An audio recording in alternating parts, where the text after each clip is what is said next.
ওটা একটু সময় লাগবে, কিন্তু আমি উঠেছি আগের থেকে অনেকটা। মেয়ে ভেরি স্ট্রং, ভীষণ স্ট্রং। মেয়ের কিশোরীটা হারিয়ে গেল। ও হঠাৎ করে, এখন ওকে দেখলে তোমার মনে হবে বোধহয় 20, 21, 22 বছরের মেয়ে, 14 বছরে ওকে মনে হবে।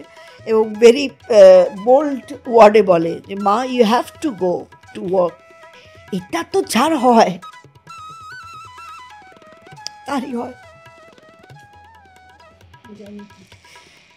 ওই সময়টা জানি শুভদাদি কেমন গেছে, কিন্তু একা হাতে তারপরে যেহেতু মেয়ে সঙ্গে ছিল পুরোটা সামলানো। মেয়ে ছিল স্কুলে। মেয়ে সকালবেলা তার বাবাকে বলে স্কুলে গেছে, মেয়ে ছিল স্কুলে। আমি বাবাকে মরে যেতে দেখেছি, সে উঠলো না আমার ডাকেতেও। তুমি কিন্তু প্রত্যেক দিন মরছো, আমি এটা নিতে পারছি না।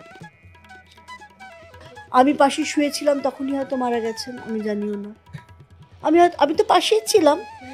সকালবেলা আমি ভাবছি বোধহয় ঘুমোচ্ছে, আর একটু ঘুমো, যেরকম হয় মানুষ ভাবে যে আর একটু ঘুমো। যখন দেখলাম 9:15 বেজে গেছে, তখন উঠছে না, তখন গিয়ে যাকে ওঠাচ্ছি সে তখন তার নেই। হ্যাঁ, মানে এই কষ্ট নাই, আতঙ্কটা, মানে এইটার যে কি বড় আতঙ্ক, এটা যার ঈশ্বর করুন এটা যেন কারণ না হয়। প্রথম শট 1.5 বছর বাদে, প্রথম শট দিতে আসার আগে আমার মেয়েকে আমি বলছি, মেয়ে আমার কাছে একদম বন্ধুর মতো, মেয়েকে আমি বলছি, হ্যাঁ রে মাম্মা, আমি পারবো তো, গিয়ে এনজি হবে না তো? কারণ আমি না বরাবরই মনে করি ওয়ান টেক আর্টিস্ট হওয়াটা ইটস আ কলার। তো আজ অবধি ওয়ান টেক আর্টিস্ট, আমি পারবো তো, এনজি হবে না তো? দেখ, এনজি হলে বড্ড খারাপ লাগবে। তখন আমার মেয়ে আমাকে বলল, দুটো হাত আমার গালে দিয়ে বললো, আমার মা কোনো দিন এনজি করেনি, আমার মা কোনো দিন এনজি করবেও না, জীবনেও করেনি, মানে রিয়েল লাইফেও করেনি, রিয়েল লাইফেও করবে না। আমি এটা জানি, তুমি যাও, আমি জানি তুমি ফার্স্ট শটই ওকে দেবে। তো আজকে যখন ফার্স্ট শট দিচ্ছিলাম, বড় জিনিস, এই সময় না মানুষ চিনলাম, যাদেরকে ভাবতাম আত্মীয়। আমার বাবা বলতেন আত্মীয় তারাই হয় যারা আত্মার সম্বন্ধীয়। তো আত্মীয় মানেই আমি ভাবতাম সবাই আমার আত্মার সম্বন্ধীয়, কিন্তু দেখলাম না, আমার বাবা ভুল বলতো, সবাই আত্মার সম্বন্ধীয় নয়, বরঞ্চ অনেকের সাথে আমার ব্লাড রিলেশন নেই, তারা আত্মার সম্বন্ধী। কোনো লুক সেট করতাম, সবার আগে ছবিটা আমার বরের কাছে যেত, এবং ও দেখে বলতে, এটা ভালো হয়নি, এটা তুমি কি ভালো লাগছে না, কোনটা তোমার তো দারুণ লাগছে, ঠিক আছে তাহলে পরশু দিন আমাদের দেখা হচ্ছে। মানে এটা, ও তো আমার শুধু বর ছিল না, ও একটা ফুল প্যাকেজ আমার কাছে, ফুল প্যাকেজ, মানে বয়ফ্রেন্ড, বর, প্রেমিক। ওই জন্য আমার এত সময় লাগলো, কারণ আমি না রোজ একা একা ঘরে বসে থাকতাম, মানে আমার মনে হতো না আমি কোথাও যাই, কারোর সাথে কথা বলি, কিছু করি, কিচ্ছু ভাল লাগতো না। বড় ছেলে আমার, দেওরকে একে আমি কোলে পিঠে করে বড় করেছি, মানে আমার বরের থেকে দেওর প্রায় 10 বছরের ছোট। আমি তাকে মানে নিজের ভাইয়ের মতো করে, কাউকে কোথাও পেলাম না, সব আউট অফ ফোকাস। এই এতগুলো লোকের মৃত্যু নেওয়াটাও একটা চাপের। সবসময় বলতো আমি আসছি, বেরোচ্ছি, চললাম, কিছুই বললো না, চললামও বললো না, আসছিও বললো না, চলে গেল। তো এটা কারোর যেন না হয়। এবং সেই মুহূর্তে আমি কিছু না পেয়ে আমি সিএমকে ফোন করি যে আমি কী করবো বুঝতে পারছি না। কেউ বলছে, এই মুহূর্তে রয়েছে জি বাংলার অন্যতম জনপ্রিয় ধারাবাহিক দাদামণির সেটে, এবং যে মানুষটি এখন পাশে বসে আছে সেই মানুষটি কিন্তু দর্শকদের প্রচুর ভালোবাসা পেয়েছে, যে চরিত্রে তিনি অভিনয় করেছেন, এবং সেই মানুষটিকে দেখার জন্য অনেক দিন ধরে মানুষ অপেক্ষা করেছিল, এবং ফাইনালি তিনি ব্যাক করেছেন সব মানুষের ভালোবাসার জন্য। শুভদাদি সকলের প্রিয়, কেমন আছো দিদি? আছি, ভালো থাকার চেষ্টা করছি। একদমই তাই। এবং 1.5 বছর কম কথা নয়, 1.5 বছর অনেকটা গ্যাপ নিয়ে তারপরে আবার ফেরা। অনেকটা গ্যাপ নিয়ে, মানে না নেব বলে তো নিইনি, অবস্থা এমন হলো চারপাশে মানে একটা হয় না যে একটা দরজা বন্ধ দ্বিতীয় দরজা খোলা আছে, বা দরজা বন্ধ জানলা খোলা আছে। আমার জীবনে এমন অবস্থা হলো, জানলা দরজা যা যা আছে সব বন্ধ হয়ে গেল। প্রথম শ্বশুর, একদিনে শ্বশুর বাবা একসাথে মারা গেলেন 2023। 24 সেপ্টেম্বরে চলে গেলেন, এই আজকে সেপ্টেম্বর, 30 সেপ্টেম্বরে 1 বছর হবে আমার হাজব্যান্ডের। তো 1.5 বছরের মাথায় হাজব্যান্ড চলে গেলেন। মানে পায়ের তলার মাটি, মাথার উপরে ছাদ, সব মানে একদিনে সব কীরকম মনে হলো, সব এলোমেলো হয়ে গেল। এবং হলো কীরকম, মানে একটা হয় না যে মানে বাবা বা শ্বশুরের ক্ষেত্রে কি বলবো, যে ওনাদের বয়স হয়েছিল, 90-এর কাছাকাছি বয়স হয়েছিল।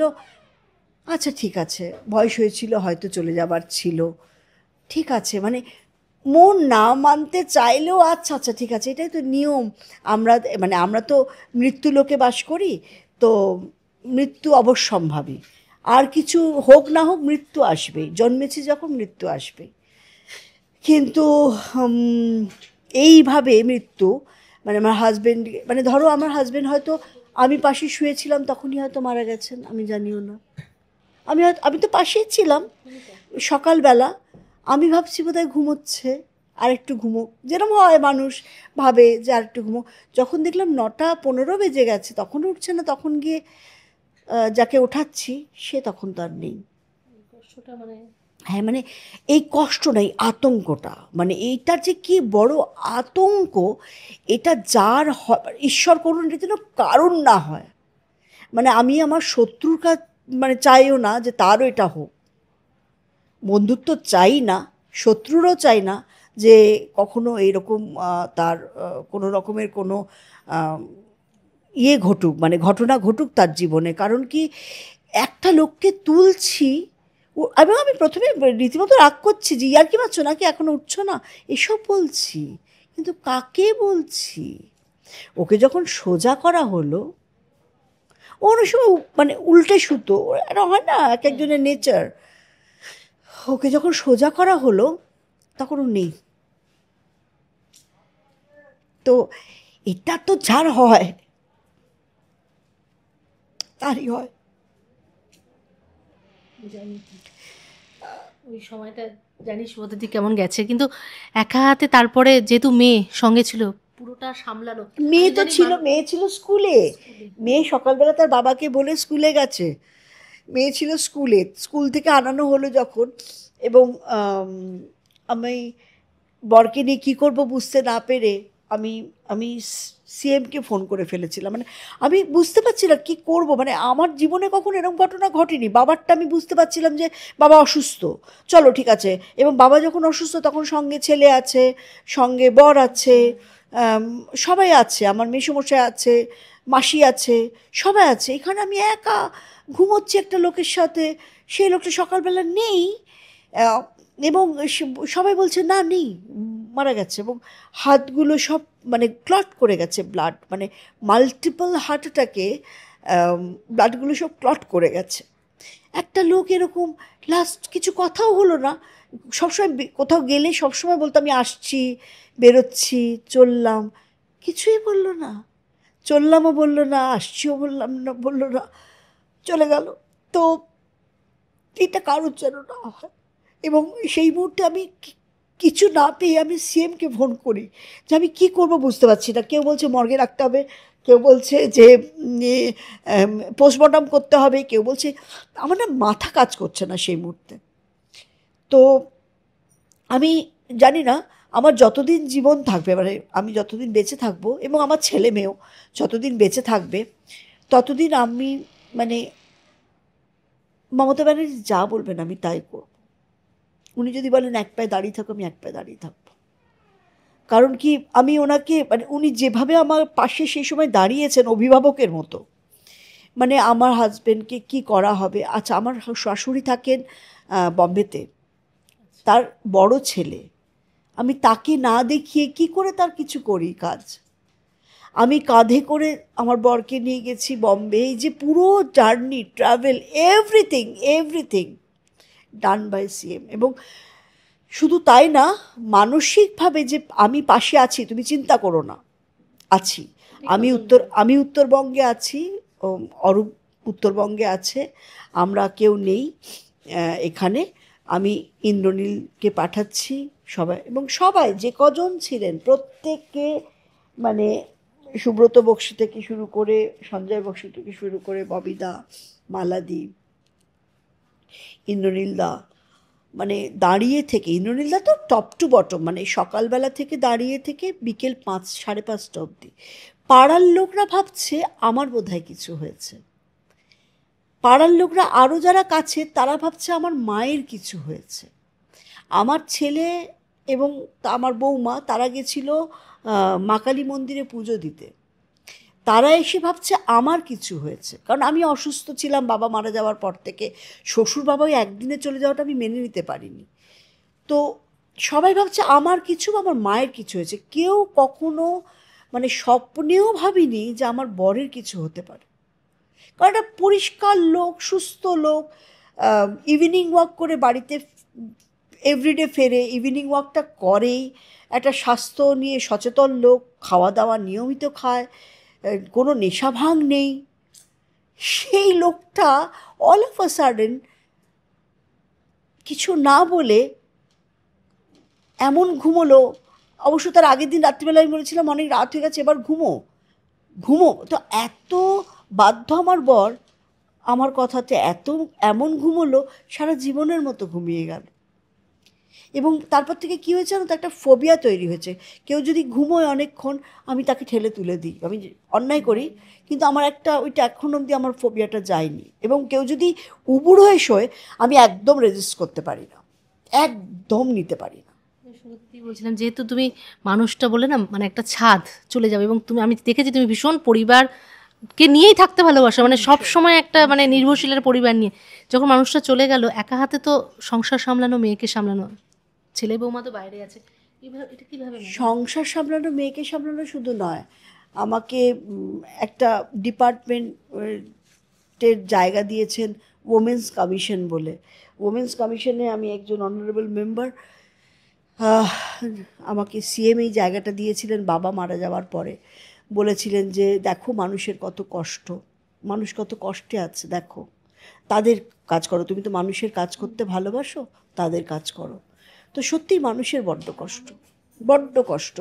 মানে সুখী পরিবার, ভালো পরিবার, হঠাৎ করে এমন একটা বজ্রাঘাত একজন মানুষ বা দুজন মানুষের জন্য। তো সেই কাজটা আমাকে করতে হয়। আমাকে বাড়িতে আর কোনো, সে আমার ছেলে, সেও ছোট, কি আর এমন বয়স, হ্যাঁ বিয়ে হয়ে গেছে কম বয়সে, ঠিক আছে বিদেশে থাকে, কিন্তু সেও ছোট। একদিকে দাদু নেই, একদিকে মানে দুই দাদুই নেই, এবং আমার শাশুড়ি বম্বে থেকে বেরোবেন না, ওই বাড়ি ছেড়ে শাশুড়ি বেরোবেন না, মা এই বাড়ি ছেড়ে বেরোবেন না। হ্যাঁ, মানে আমার কোনো উপায় নেই, মানে আমি শাটলককের মতো এদিক ওদিক যাই। এবং সেই জন্য ভয় পাচ্ছিলাম আমি কাজ করতে, কারণ কি আমাদের সিরিয়াল জগৎ বা ছবির জগৎ বা থিয়েটার জগৎ, এখানে খুব কমিটমেন্টের ব্যাপার থাকে। তো আমি একটা কোনো পাঠ করছি, মানে এটা না যে আজকে পাঠ করলাম, আমার শখ হলো, খুব আনন্দ পেলাম, পাঠ করলাম, কালকে আবার আমি বললাম যে সরি আমার একটা অন্য জায়গায় কাজ আছে, আমি আর পাচ্ছি না। এটা তো হয় না। যখন কাজ করতে হবে তখন সেটা সেইভাবেই কাজটা করতে হবে, যাতে আমি সময়টা প্রপারলি দিতে পারি। তো সেই ভয়ও করছিল ভীষণ, যে আমি পারবো কি। মা এবং আমার মার ইদানিং হয়েছে যেটা, মার মানে এক একটা করে ব্রেন শুকিয়ে যাচ্ছে। মা আমার হাজব্যান্ডের মৃত্যুটা নিতে পারেননি, তো সেইটা ভীষণভাবে মাকে দেখতে হয়। এবং তখন একটা কনভালশন হয় আমার মায়ের, হয় দাঁতে হয়, নইলে মুখে হয়, বা হাতে হয়, যেখানে হয়। ধরো পায়ে হলো, তখন উনি আর দাঁড়াতে পারবেন না, কিন্তু তখন বসে যেতে হবে। তো এটা একটা খুব বড় প্রবলেম। প্লাস আমার মায়ের একটা চোখে প্রবলেম আছে, সব মিলিয়ে আর কি। আমার মাসি, আমার দিদি, এরা খুব কাছে আছেন। এবং কি বলতো, সবচেয়ে বড় জিনিস, এই সময় না মানুষ চিনলাম, যাদেরকে ভাবতাম আত্মীয়। আমার বাবা বলতেন আত্মীয় তারাই হয় যারা আত্মার সম্বন্ধীয়। তো আত্মীয় মানেই আমি ভাবতাম সবাই আমার আত্মার সম্বন্ধীয়, কিন্তু দেখলাম না, আমার বাবা ভুল বলতো। সবাই আত্মার সম্বন্ধীয় নয়, বরঞ্চ অনেকের সাথে আমার ব্লাড রিলেশন নেই, তারা আত্মার সম্বন্ধীয়। আজকে মানে আমি বলবো আমার সিএম মমতা ব্যানার্জি আত্মার সম্বন্ধীয়। আজকে বলবো ইন্দ্রনীল সেন, উনি আমার আত্মার সম্বন্ধীয়। ববিদা, মালাদি, সুব্রতদা, সন্দীপ বক্সী, এরা সব আত্মার সম্বন্ধীয়। কারণ আমার অসুবিধার সময় আমাকে বলেছে আমরা আছি, তুই চিন্তা করবি না, বল কি লাগবে, কাঁদিস না, উঠে দাঁড়া, শক্ত হ, তোকে তো শক্ত হতেই হবে, মেয়েটা এত ছোট, তুই কাঁদলে কি করে হবে, মাকে দেখ, তোর মাকে দেখ, তোর মা দাঁড়াতেই পারছে না, দেখ। এইগুলো কেউ করেনি, মানে যাদেরকে ভেবেছিলাম করবে তারা কেউ করেননি। আমার পিসির বাড়ি, মানে আমার পিস্তত দাদা, আমার মাসি, মেসোমশাই, আমার মাস্তুতো ভাইও একটাই ভাই, আমার মাস্তুতো ভাই, আমার জ্যাঠতো এক দাদা, মানে তার কেউ নেই, সে আমার দিদি জামাইবাবু এবং তার দিদির 2 ছেলে পুত্রবধূ, এরা পাশে থেকেছে। এছাড়া আর সবাইকে দেখেছি আউট অফ ফোকাস। আমার শ্বশুরবাড়ির কিছু কিছু লোক যাদেরকে ভেবেছিলাম তো এরা তো আমার মানে আমার জন্য প্রাণ দিতে পারে, কিন্তু দেখলাম না। আমার শ্বশুরবাড়ির যাদেরকে ভেবেছিলাম না এতটা বেশি, আমার মামা শ্বশুরের বাড়ি, তারা দেখলাম অনেক বেশি। ফলে আমি এখানে মানুষ প্রচুর চিনলাম, তাতেও খুব দুঃখ পেয়েছি। মানে আমার জীবনে শুধু আমার শ্বশুরমশাই, বাবা, আমার বর চলে গেছে তা নয়, আমার জীবনে প্রচুর লোকের মৃত্যু হয়েছে। এই যাদেরকে ভেবেছিলাম আমার কাছের মানুষ, তাদের যখন আমি দেখতে পেলাম যে না, তারা নয়, সেই মৃত্যুগুলোও তো হয়েছে, ছোট ছোট মৃত্যু, কিন্তু হয়েছে তো। হ্যাঁ, এবার তুমি বলবে সুভদ্রাদি তুমি খুব ইমোশনাল তাই বলছো। ইয়েস, মানে আমি emotional, it's my fault, I am emotional person. হ্যাঁ, সেই জন্যেই কষ্টটা তো বেশি পাচ্ছি, আদারওয়াইজ মনে হতো কোনো ব্যাপার না। কিন্তু না, মানে না, মানে আমার এদেরকে আমি এটা ভাবতেই পারি না। মানে আমার বর হচ্ছে বাড়ির বড় ছেলে, আমার দেওরকে আমি কোলে পিঠে করে বড় করেছি। মানে আমার বরের থেকে দেওর প্রায় 10 বছরের ছোট। আমি তাকে মানে নিজের ভাইয়ের মতো করে, কাউকে কোথাও পেলাম না, সব আউট অফ ফোকাস। এই এতগুলো লোকের মৃত্যু নেওয়াটাও একটা চাপের ছিল, ওই জন্য আমার এত সময় লাগলো। কারণ আমি না রোজ একা একা ঘরে বসে থাকতাম, মানে আমার মনে হতো না আমি কোথাও যাই, কারোর সাথে কথা বলি, কিছু করি, কিচ্ছু ভাল লাগতো না। পঙ্কজ মেকআপ আর্টিস্ট আছে, ও আমাকে জোর করে টেনে নিয়ে গিয়ে আমাকে আর আমার মেয়েকে একটা পয়লা বৈশাখের অ্যালবাম তৈরি করেছিল। তারপর জি থেকে আমাকে জোর করে নিয়ে গিয়েছিল দিদি নাম্বার 1-এ। মানে জোর, তোমাকে যেতে হবে, তোমাকে বেরোতে হবে, you have to get up, সকালবেলা গাড়ি পাঠাচ্ছি তুমি ওঠো, মানে এরমভাবে কাজ করেছি। এই কটা কাজ করেছি, 2টো ছবি করেছি, সেটাও জোর করে। আসলে কি হয়েছে, আমি যখনই মেকআপ করতাম বা ধরো যখনই কোনো লুক সেট করতাম, সবার আগে ছবিটা আমার বরের কাছে যেত এবং ও দেখে বলতে এটা ভালো হয়নি, এটা তুমি কি ভালো লাগছে না, কোনটা তো বলতো দারুণ লাগছে, ঠিক আছে তাহলে পরশু দিনের মধ্যে দেখা হচ্ছে। মানে একটা, ও তো আমার শুধু বর ছিল না, ও একটা ফুল প্যাকেজ আমার কাছে, ফুল প্যাকেজ, মানে বয়ফ্রেন্ড, বর, প্রেমিক, বন্ধু, অভিভাবক, এভরিথিং, মানে একটা ফুল প্যাকেজ, গোল্ডেন প্যাকেজ। ওটা একটু সময় লাগবে, কিন্তু আমি উঠেছি আগের থেকে অনেকটা। মেয়ে ভেরি স্ট্রং, ভীষণ স্ট্রং। মেয়ের কিশোরীটা হারিয়ে গেল, ও হঠাৎ করে, এখন ওকে দেখলে তোমার মনে হবে বোধহয় 20, 21, 22 বছরের মেয়ে, 14 বছরে ওকে মনে হবে, এবং ভেরি বোল্ড ওয়ার্ডে বলে যে মা you have to go to work. আমি বাবাকে মরে যেতে দেখেছি, সে উঠল না আমার ডাকেতেও। তুমি কিন্তু প্রত্যেক দিন মরছো, আমি এটা নিতে পারছি না। এবং সবচেয়ে বড় কথা হচ্ছে, আমি মেয়ের সাথে অনেক জায়গায় বেরিয়েছি এই কদিনের মধ্যে, মেয়েকে নিয়ে গেছি কোথাও এদিক ওদিক সেদিক। পাবলিক, দর্শক, যাদেরকে আমি ভগবান বলি, যারা আছেন বলে আমরা আছি, যাদের জন্যে আমাদের কাজ করা, তারা আমাকে এতভাবে, ওই যে বললাম, প্রচুর আত্মীয় তৈরি হয়েছে আমার।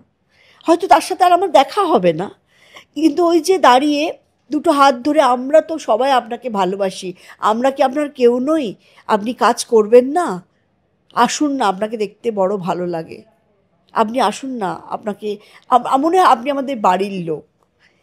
এই যে ওনাদের একটা সাদর অভ্যর্থনা, এটা আমার বড় ভালো লেগেছে। এবং আপনাদের সকলকে বলি, আপনাদের জন্যে কিন্তু আমি আবার কাজে এসেছি, আমার মেয়ের জন্যও এসেছি, মেয়ে চায় বলে, আপনাদের জন্যও এসেছি, আপনারা চান বলে। আর আজকে এই জিতে যে পোশাকে বসে আছি, এটা একটা সিরিয়ালের কাজ করছি, একটু আগেই বলেছে, দাদামণির ফ্লোর থেকে। দাদামণিতে আমি আসছি। কি চরিত্র? চরিত্রটা আমি না, সাসপেন্স বলবো না, চরিত্রটা তো আমি বলবো আপনাদের 8:30টার সময় জি বাংলায় দেখতে থাকুন।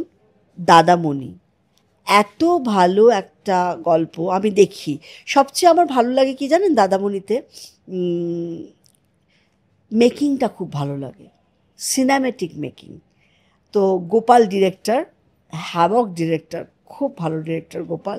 এবং এখানের কাস্ট অ্যান্ড ক্রুও খুব ভালো, এত সুন্দর সুন্দর মিষ্টি মিষ্টি সব মুখ, সকলে খুব খুব হাসি খুশি, একটা ভালো জায়গা, সুস্থ পরিবেশে একটা কাজ হয়। আমার খুব ভাল লেগেছে এখানে এসে, ভাল লাগছে, যেটা একদম ভাল লাগতো না কোথাও, সেটা আজকে কাজ করতে এসে, আজকে প্রথম দিন কাজ করতে এসে ভাল লাগছে। আমি বলবো আপনারা দেখতে থাকুন, খুব শিগগিরই আপনাদের সাথে আমার দেখা হবে, তখন দেখবেন আমি কি পাঠ করছি। কিন্তু আমাকে জানাতে হবে, মানে লোপামুদ্রার এই চ্যানেলে আপনারা প্লিজ জানাবেন আমাকে ভালো লাগছে না খারাপ লাগছে। যদি কোথাও মনে হয় যে আমি কোনো পাঠ ভুল করছি, বা আমার পাঠ ভালো লাগছে না, বা হয়তো পাঠ করা ভুলে গেছি, তাহলে কিন্তু জানাবেন। কারণ আপনাদের যা কিছু কমেন্টস, সেটা কিন্তু আমার জন্য একদম স্বর্ণাক্ষরে হৃদয়ে লেখা থাকবে। এবং আপনাদের পথ যে আপনারা দেখাবেন আমাকে, সেই পথেই কিন্তু আমি চলবো। কাজেই সেই জন্যই বলছি, আপনারা কিন্তু অবশ্যই অবশ্যই জানাবেন লোপামুদ্রার চ্যানেলে যে কেমন লাগছে, কেমন করছি আমি পাঠ ভুলে যাইনি তো 1.5 বছরে। এই একটাই প্রশ্ন করবো, যেহেতু কথাটা বললে যে 1.5 বছর পর আবার ক্যামেরার সামনে, প্রথম অনুভূতিটা কি হয়েছিল যখন অ্যাকশন বললো? আমি কদিন যাবৎ আমাকে বাবা একটা কথা বলতেন। আমার গুরু হচ্ছেন উৎপল দত্ত, আমার বাবার নাম শান্তিগোপাল মুখার্জি, আপনারা সকলেই জানেন, বিশাল বড় একজন অভিনেতা, তিনিও আমার গুরু। তো আমি খুব ভাগ্যবতী, এদিকে ভালো ভালো গুরু পেয়েছি, বড় বড় মানুষদের সাথে কাজ করতে পেরেছি। তো বাবা বলতেন, জানিস তো, অভিনয়টা হচ্ছে প্রত্যেক দিনের চুল আঁচড়ানোর মতো, তুই যেদিনকেই চুল আঁচড়াবি না, সেদিনকে চুলে কিন্তু জট পড়ে যাবে। আর অভিনয়টা কিন্তু কোনো ছেলে খেলা নয়। অভিনয় করতে গেলে সবচেয়ে আগে দরকার ভিশন, তোমার চোখ কত দূর যাচ্ছে, কত দূর তুমি দেখতে পাচ্ছ, এবং কতটা তুমি গিলতে পাচ্ছ, কতটা তুমি খেতে পাচ্ছ। হ্যাঁ, তো বাবার শেখানো এবং উৎপল জেঠুর শেখানো এতে যেটুকু শিখেছিলাম, আপনারা যেটুকু অ্যাপ্রিসিয়েট করেছেন, যা ভালো বলেছেন, সেটুকু এতদিন পাথেয় নিয়ে গেছিলাম। প্রথম শট 1.5 বছর বাদে, প্রথম শট দিতে আসার আগে আমার মেয়েকে আমি বলছি, মেয়ে আমার কাছে একদম বন্ধুর মতো, মেয়েকে আমি বলছি, হ্যাঁ রে মাম্মা, আমি পারবো তো, গিয়ে এনজি হবে না তো? কারণ আমি না বরাবরই মনে করি ওয়ান টেক আর্টিস্ট হওয়াটা ইটস আ কলার। তো আজ অবধি ওয়ান টেক আর্টিস্ট, আমি বললাম পারবো তো, এনজি হবে না তো? দেখ, এনজি হলে বড্ড খারাপ লাগবে। তখন আমার মেয়ে আমাকে বলল, দুটো হাত আমার গালে দিয়ে বলল, আমার মা কোনো দিন এনজি করেনি, আমার মা কোনো দিন এনজি করবেও না, জীবনেও করেনি, মানে রিয়েল লাইফেও করেনি, রিয়েল লাইফেও করবে না। আমি এটা জানি। তুমি যাও, আমি জানি তুমি ফার্স্ট শটই ওকে দেবে। তো আজকে যখন ফার্স্ট শট দিচ্ছিলাম তখন খুব ভয় করছিল, frankly speaking. I am very afraid. আমি যখন ঢুকলাম তখনই ঠাকুরকে প্রণাম করে বসলাম, বসে বললাম দেখো মান সম্মান রেখো আমার। তো ফার্স্ট শট ওকে হয়েছে। এইটা একটা আজকে আমার ঈশ্বরের পাওনা। ফার্স্ট শট ওকে হয়েছে। তারপর মানে ডিরেক্টর ভালো বলেছে, আই এম ভেরি হ্যাপি। যাক, এভাবেই দিদি তোমাকে সবাই চেয়েছিল, তুমি ফিরেছো, ভীষণ খুশি হবে দর্শক দেখার পর। তুমি এরকম ভালো থাকো, হাসি খুশি থাকো, সুস্থ থাকো। Thank you very much. দর্শকদেরও জানাই আপনারা সকলকে আমাকে আশীর্বাদ করবেন সারা জীবন, সারা জীবন আমৃত্যু আমি যেন মানুষের জন্য করে যেতে পারি, মানুষের পাশে থাকতে পারি সব রকমভাবে, কাজ দিয়ে, কর্ম দিয়ে এবং আপনাদের মনোরঞ্জন করে। এই আশীর্বাদটুকু আমাকে করবেন। আশীর্বাদের হাত মাথা থেকে সরাবেন না, এটা বিনীত অনুরোধ। ধন্যবাদ।